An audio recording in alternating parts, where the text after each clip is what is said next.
여러분, 살면서 한 번쯤은 이런 생각을 해보신 적이 있으실 겁니다. 그때 조금만 다르게 살았더라면. 나이가 들수록 그 말이 자꾸만 떠오릅니다. 자려고 누웠을 때, 창밖을 멍하니 바라볼 때, 오래된 사진첩을 넘길 때, 그 생각이 조용히 그러나 묵직하게 가슴 한켠을 눌러옵니다. 저도 그랬습니다. 이른을 넘기고 나서야 비로소 보이더군요.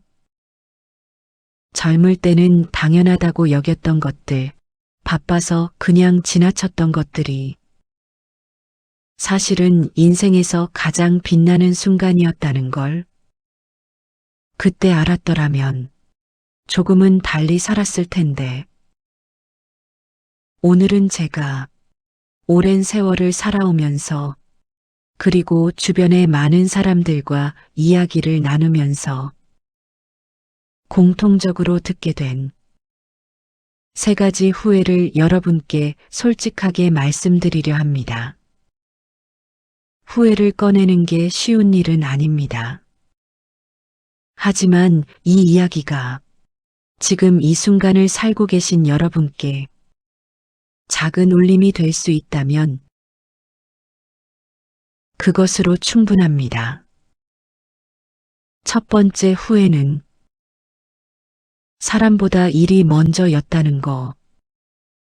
젊었을 때 저는 일이 곧 삶이었습니다.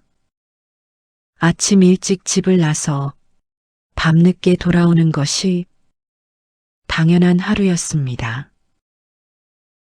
돈을 벌어야 했고, 가족을 먹여 살려야 했고, 남들보다 뒤처지면 안 된다는 두려움이 늘 발뒤꿈치를 쫓아왔습니다. 그 시절엔 쉬는 것이 죄처럼 느껴졌습니다. 잠깐 앉아 쉬어도 이 시간에 뭔가를 더 해야 하는데 하는 마음이 가시질 않았습니다. 그러니 가족과의 시간은 늘 뒤로 밀렸습니다. 아이가 학교에서 상을 받아왔을 때도 잘했다. 그런데 아빠 지금 바쁘다는 말로 넘겼고 어머니께서 아들 저녁 같이 먹자고 할 때 어머니 바빠요 다음에 먹어요 라는 말이 더 쉽게 나왔습니다. 친구 녀석이 오랜만에 막걸리 한잔 하자고 전화가 와도 요즘 좀 바빠 나중에 보자고 했습니다. 나중에라는 말. 그 말이 얼마나 허망한 말인지 그때는 정말 몰랐습니다. 나중은 오지 않았습니다. 어머니는 제가 한 번 더 찾아오기를 기다리다 세상을 떠나셨습니다. 임종을 지키지 못했습니다. 아이들은 어느새 어른이 되어 제 삶을 살고 있었습니다. 아버지가 가장 필요했던 시절, 저는 없었습니다. 그 친구는 몇 해 전 세상을 떴는데 마지막으로 나눈 말이 나중에 보자였습니다. 지금 제 손에 남은 건 통장의 숫자가 아닙니다. 함께하지 못했던 그 시간들, 그리고 그 시간들에 대한 후회입니다. 돈은 잃으면 다시 벌 수 있습니다. 하지만 사람과의 시간은 한번 흘러가면 다시 돌아오지 않습니다. 여러분, 지금 곁에 있는 사람을 절대 나중으로 미루지 마십시오. 두 번째 후회는 내 마음을 너무 참고만 살았던 것. 저는 참는 것이 어른의 덕목이라고 배웠습니다. 억울한 일이 있어도 참고, 서운한 일이 있어도 웃고, 속이 뒤집어져도 태어난 척. 내가 참으면 되지. 괜히 말해봤자 뭐가 달라지냐. 내가 좀 손해보면 어때? 그렇게 마음속에 돌을 하나씩 쌓아갔습니다. 처음엔 작은 돌이었는데 세월이 지나니 그 돌무더기가 산이 되어 있었습니다. 어느 날부터인가 이유 없이 눈물이 났습니다. 이유 없이 아침에 일어나기가 싫었습니다. 이유 없이 사람이 무서워졌습니다. 몸도 예전 같지 않았습니다. 병원에서는 마음의 병이 몸으로 나온 것이라고 말했습니다. 그때서야 알았습니다. 참는 것이 항상 덕이 되는 게 아니라는 것을. 표현하지 않은 감정은 사라지는 게 아니라 안으로 쌓인다는 것을. 서운하다고 힘들다고 말했어야 했습니다. 나도 위로가 필요하다고 울었어야 했습니다. 억울할 때 그 자리에서 눈물을 흘렸어야 했습니다. 나를 지켜야 했습니다. 남을 위해 참는 것도 사랑이지만 나를 잃어가면서까지 참는 것은 더 이상 미덕이 아닙니다. 여러분, 지금 마음속에 오래 묵혀둔 말이 있으신가요? 이제는 꺼내십시오.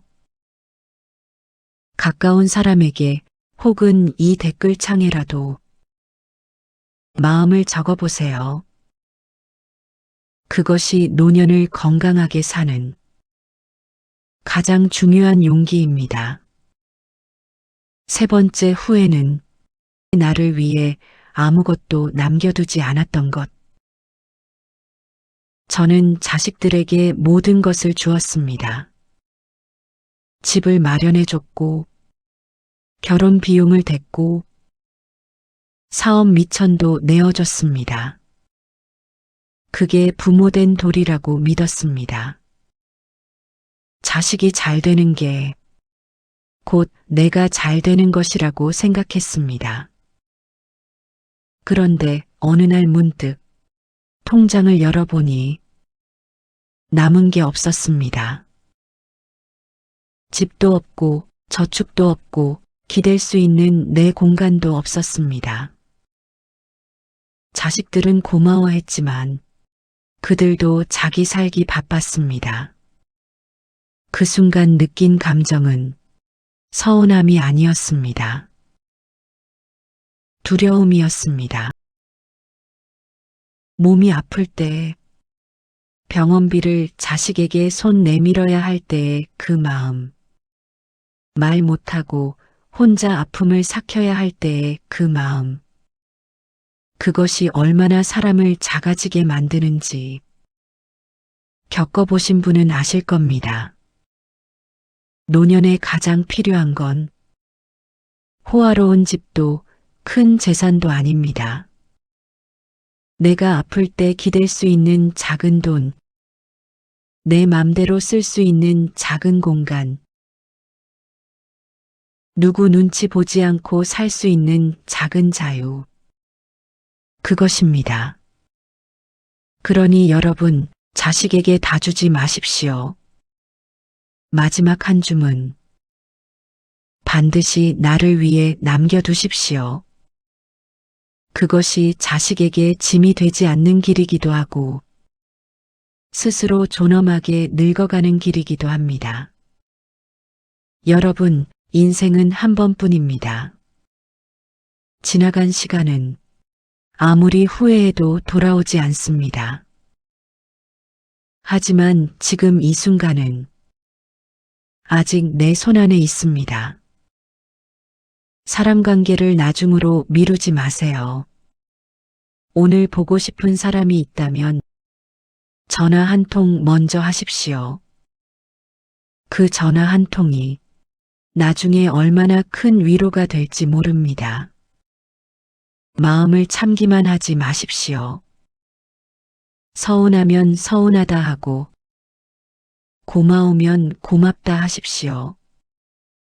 감정을 표현하는 것, 그것이 살아있다는 증거입니다. 그리고 나를 위한 몫을 꼭 남겨두십시오. 작아도 됩니다. 남들이 뭐라 해도 됩니다. 그 몫이 있어야 끝까지 스스로를 지킬 수 있습니다. 저는 늦게 깨달았습니다. 여러분은 저보다 조금이라도 일찍 깨달으셨으면 합니다. 오늘 이 이야기가 여러분의 마음에 작은 씨앗 하나를 심었으면 좋겠습니다. 혹시 여러분은 지금 어떤 후회를 안고 살고 계신가요? 댓글로 여러분의 이야기를 나눠주세요. 여러분의 한마디가 이 채널을 보는 또 다른 누군가에게 큰 힘이 됩니다. 오늘도 봐주셔서 감사합니다. 노년의 뒷이야기였습니다. 구독과 좋아요는 다음 이야기를 만드는 힘이 됩니다.